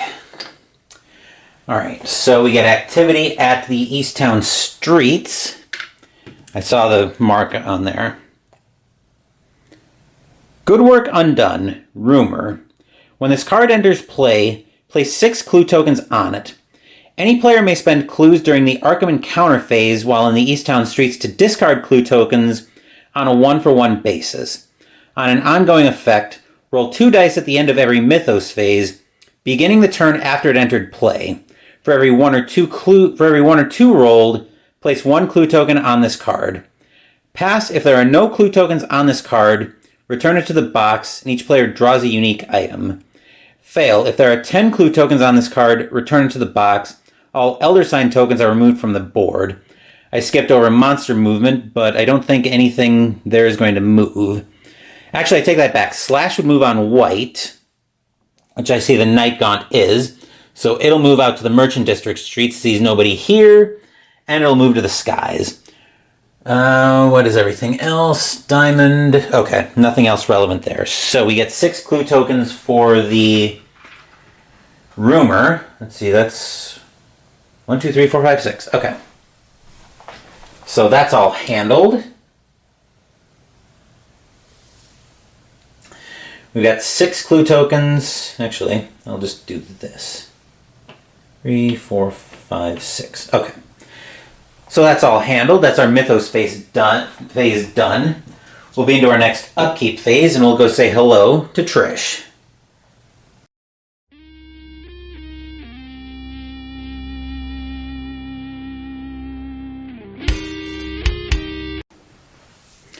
Exposed to light already refreshed, I moved her sliders to the right, back to the left. I think we'll probably go back with the same configuration that we had on her last turn. So we'll go here, and we'll exhaust that for an extra shift. Trish is just moving over to the second half of another dimension. Anyway, that will do it for Trish. Now let's go say hello to Agnes. We'll move her speed and sneak down to 2/2. That way she actually gets dice on all of her potential encounters, and she'll be moving to the second half of Relay. So everything else is fine as is. That will do it for Agnes. Now let's move over to Jenny. On upkeep phase, Jenny gets $1. Jenny's sliders are fine as is. She's moving over to the second half of the Great Hall of Celiano. Speaking of that, let's move over next to Carolyn. On upkeep phase, Carolyn's Cursed Sphere refreshes, and she'll heal a sanity from her psychology. Then like Agnes, we'll shift her sliders down. We'll shift her speed sneak down to 2/1. That way, again, similar, she gets dice on all of her skills. But anyway, that will do it for Carolyn. That will do it for the upkeep phase. Movement phase is probably going to be very short, but let's go say hello first to Trish.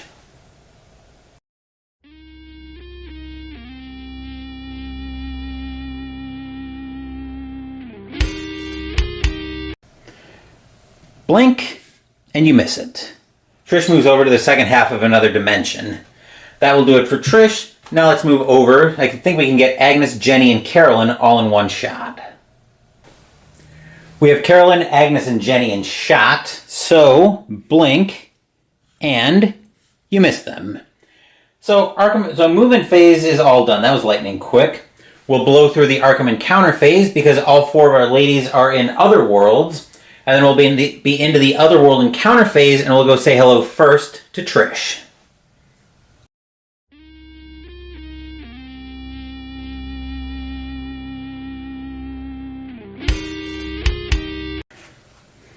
Dice Tower is in shot, and 1 off the top, please, Trish. Blue, and we have other. You've completed your task, but now must escape before the portal closes. Pass a speed -2 check to return to Arkham. Speed right now is 4, -2 is 2. I'll exhaust world ain't big enough for us to get a +1 on the check. Because I definitely don't want to fail this check if I can avoid it. We need 3 dice.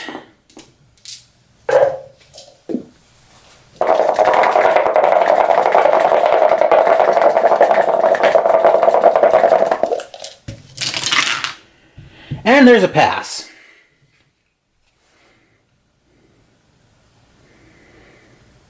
Pass a speed -2 check to return to Arkham. In either event, you automatically close the gate you entered through. So that actually worked very nicely for Trish, which means she doesn't have to roll anything to close that gate. Presumably, I'll get to spend the 5 clues. I'm going to roll that I can to get our first blue seal on the board. So that's 1 of 6 we need. The only thing I don't like about that is Trish is stepping into a mess of the science building. But anyway, that is our first gate trophy on the board. That will do it for Trish. Now let's move down to Agnes, Jenny, and Carolyn. We need a red or a yellow for Agnes. Let's see what we find here. Yellow, and we have other. You stare into the face of madness. Roll 1 die for each point of sanity you have. Lose a sanity for each die that does not roll a success. If you don't go insane, gain 1 clue token for each die that rolled a success. Okay, we have Agnes is at full sanity right now. As long as at least one of these comes up as a success, we can get back to the unnameable this next turn.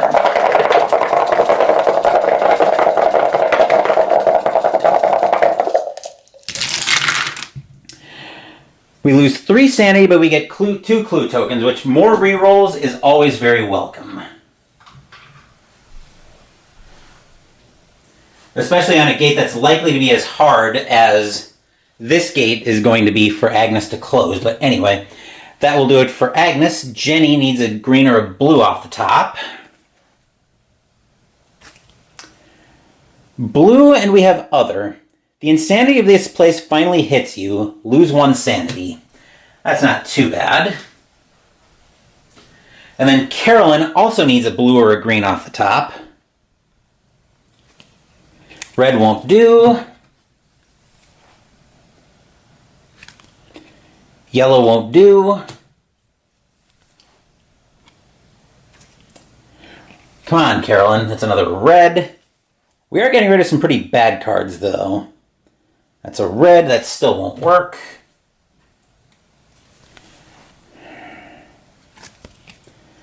Blue, finally, and other. The strain of this place is too much for your mind. Lose 1 sanity. Not the worst thing that could have happened, but anyway. That will do it for Carolyn. That will do it for the Otherworld encounter phase. Now let's move back up top for the Mythos phase.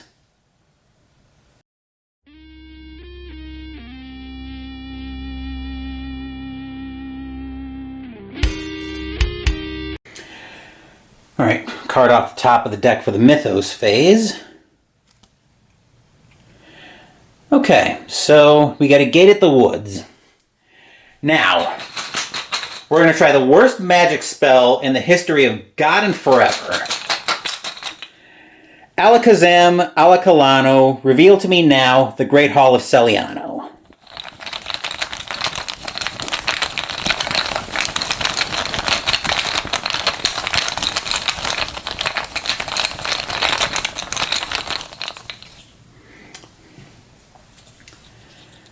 Lurker Gate gives us...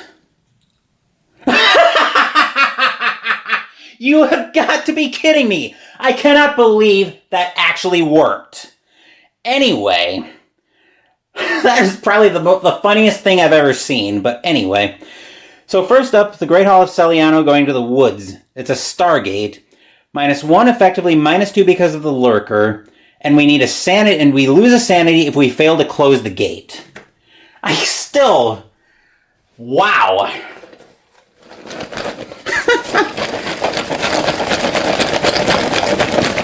Anyway, we'll get a monster out for that.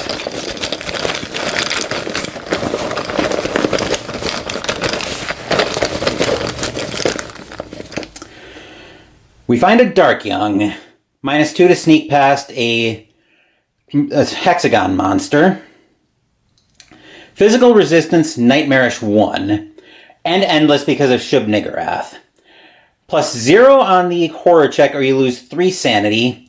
-1 on the combat check or you lose 3 health. 4 toughness to kill it. Wow.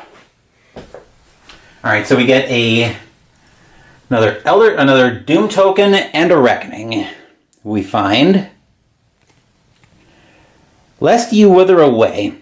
Each investigator may choose to immediately gain 1 or more Dark Pacts. Then, if there's at least 1 investigator who does not have a Dark Pact, each investigator who does have a Dark Pact reduces their maximum stamina by 1. I think we're not going to gain Dark Pacts off of that. But anyway. Okay, coming back to the card. Clue appears at the Historical Society. Plus moves on white, moon moves on black. So both of these move out. The moon is a black, and that doesn't move anyway. The festival, environment urban. The festival has begun. Cultists and Bayaki have their toughness increased by 1. Then we have to roll for good work undone. We'll bring the dice tower and shot. I need 2 dice.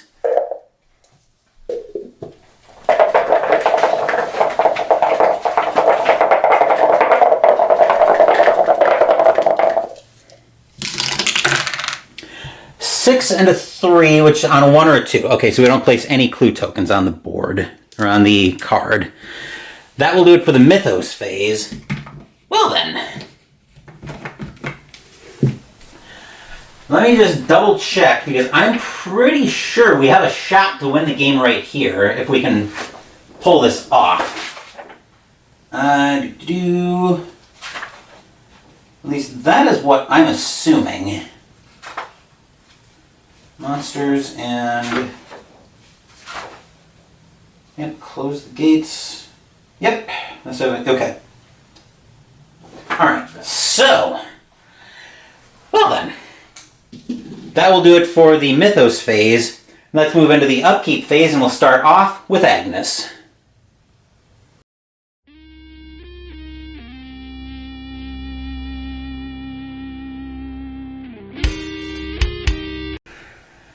Agnes is coming out at the Unnameable this turn, and in order to give us the best chance of just ending the game right here, Agnes is going to take a Soul Pact. So let's take our first look at the Soul Pact.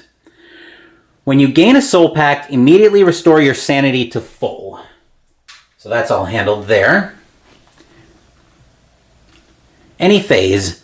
While this card is refreshed, anytime you would gain any amount of sanity, you may instead gain that amount of power. You may spend a power token as either a clue token or as 1 stamina when you suffer a stamina loss. Upkeep, exhaust Soul Pact and lose X sanity to gain X power. So I will grab an exhaustion token, which these things are really handy. These actually come from LCG tokens, and I got them for the card game, but they're very handy in these games as well. I'll immediately exhaust that and drain it for 4 sanity to give Agnes 4 power. I mostly just want to make sure I have absolutely nothing that can go awry here. But anyway, so that's 4 more power for Agnes. That will do it for Agnes. Now let's move over to Jenny. Similar logic, Jenny's going to take a Soul Pact as well and immediately exhaust it for 5 power, knocking over the smaller dice tower to give her 5 power.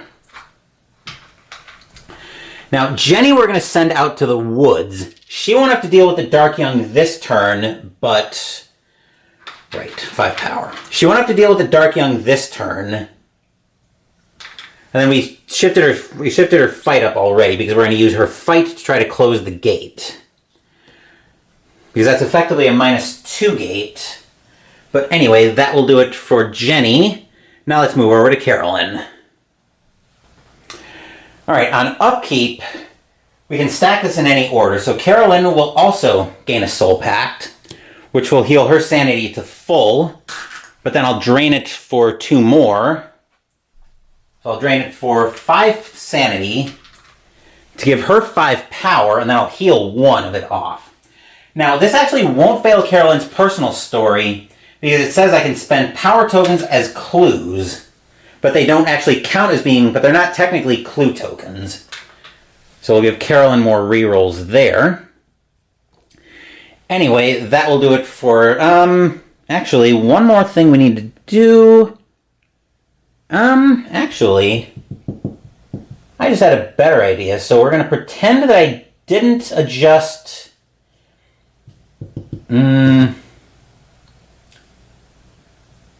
Actually, no, I think I adjusted her lore instead, but that actually works. I think that's actually going to work a bit better for Jenny, but anyway... So, coming back to Carolyn, she is going to remember to adjust her lore. Anyway, that will do it for Carolyn. Now let's move over to Trish. Unlike the other 3, Trish is going to have to fight the Migo, also the Exposed to Light refreshes, but I expect it'll be unrefreshing soon. Trish is going to have to fight that Migo, but she should be able to handle it pretty easily. So, I think we will go... 1, 2, 3, 4, 5, and I'll exhaust the Exposed to Light for an extra shift. Then she also will take a Soul Pact. This is more to protect her sanity than drain it for power, because I don't think we're going to need rerolls. I think we're stacking her stats up high enough that we can probably get through this. But anyway, that will do it for Trish. That will do it for the upkeep phase. Movement phase, and we'll go say hello first to Agnes. Actually, I almost forgot. I was going to adjust Agnes's lore up to 6. I was a derp on that. But anyway, now we'll move into the movement phase, and we'll start with Agnes.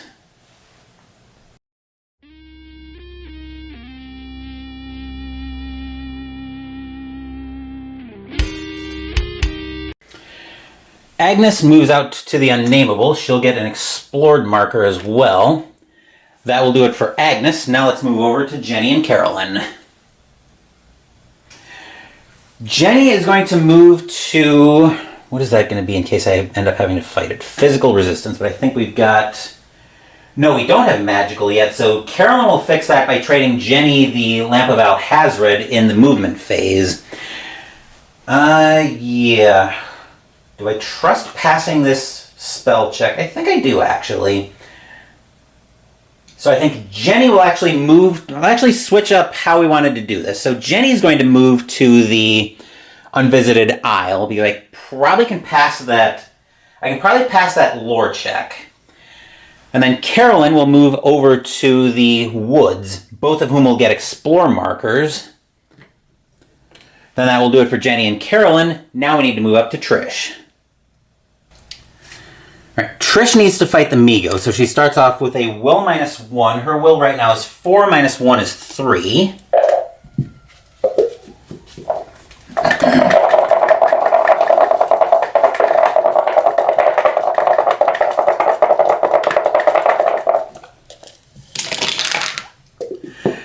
We can eat the 2 sanity there. Actually, we'll exhaust bravery to re-roll that horror check, because why not at this point?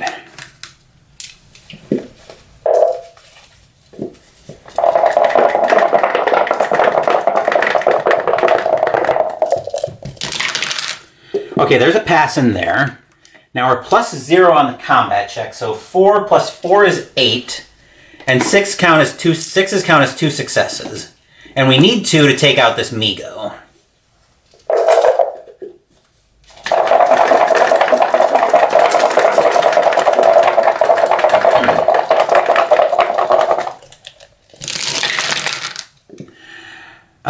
Let's see, 1, 2, 3, 4, 5, 6, 7. That Migo is very obliterated, so Trish will get to draw a unique item. She will draw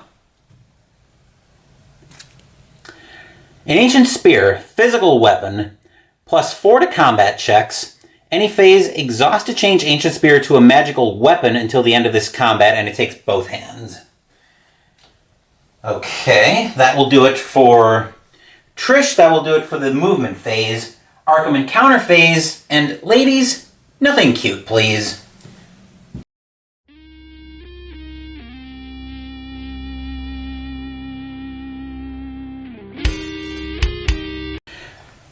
Agnes is up first trying to close Relay. That's a -3, effectively a -4 gate because of the Lurker. So we've got 2 dice and we've got rerolls for days, to put it mildly.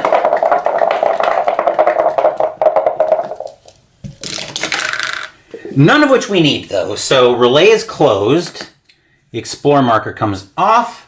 And just because I can, I'll spend 5 clues, aka 4 power and 1 clue. I could have used Sledgy to do that, but oh well. That's a +3 to... Oh no, that's a plus... Oh, that is a combat. That's a fight check, actually.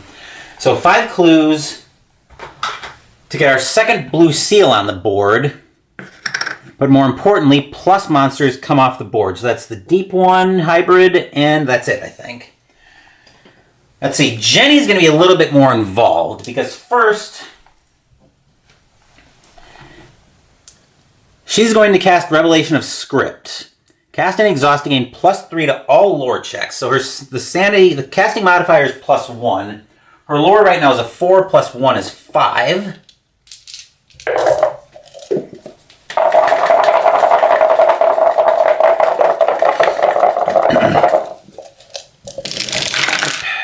So she definitely casts the Revelation of Script. So that is exhausted. She gets +3 lore. So 3 + 4 is 7, -3 is 4. And like Agnes, Jenny's got rerolls for days.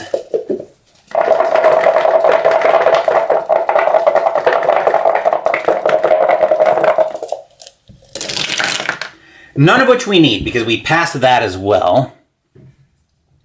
So we'll get our 4th blue seal on the board after I spend the 5 power that Jenny drained her Soul Pact for.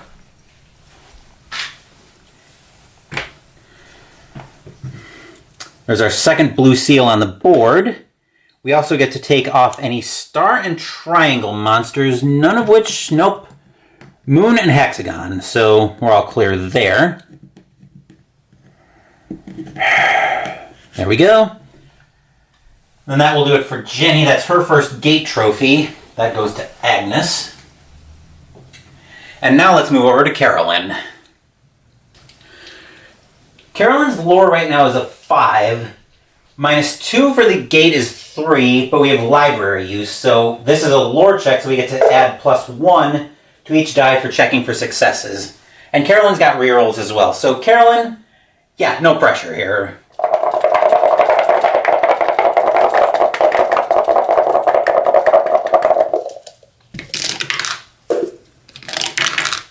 We do have a 4 in there, and remember, because of library use, we get to add 1 to each die for purposes of checking for successes. So that actually does count as a 5 for us. I'll spend 3 clues and 2 power, because I can. The gate's closed anyway, that's just for a seal. So we get our 4th seal. That's also a star.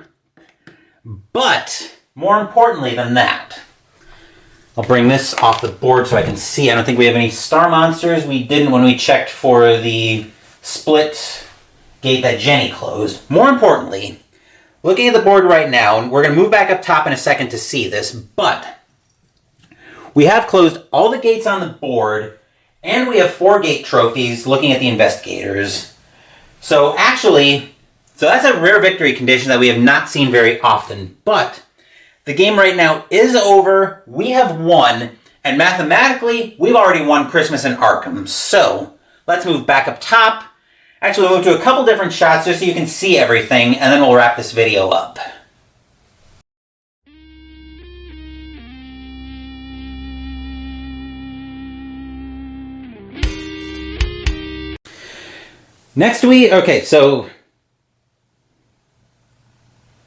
So here are our 4 gate trophies.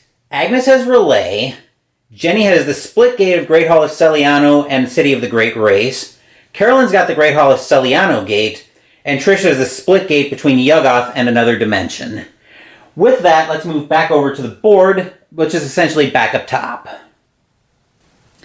We have 4 seals on the board right now: the Unvisited Isle, the Unnameable, the Science Building, and the Woods. But more importantly than that, we actually have no gates on the board right now, and because you saw in the previous shot that we actually have the 4 gate trophies that we need, the game's over and we have managed to win this one, which also means we've won Christmas in Arkham mathematically. So that will actually do it for this playthrough of Arkham Horror 2nd Edition. We've already won, and like I said repeatedly, we've won Christmas in Arkham by a score of 2-0. Anyway, we're going to have another busy week on the video. It's actually Friday as I record this video, but it'll probably go up Sunday as normal. In addition, I'm planning to record another three-way review.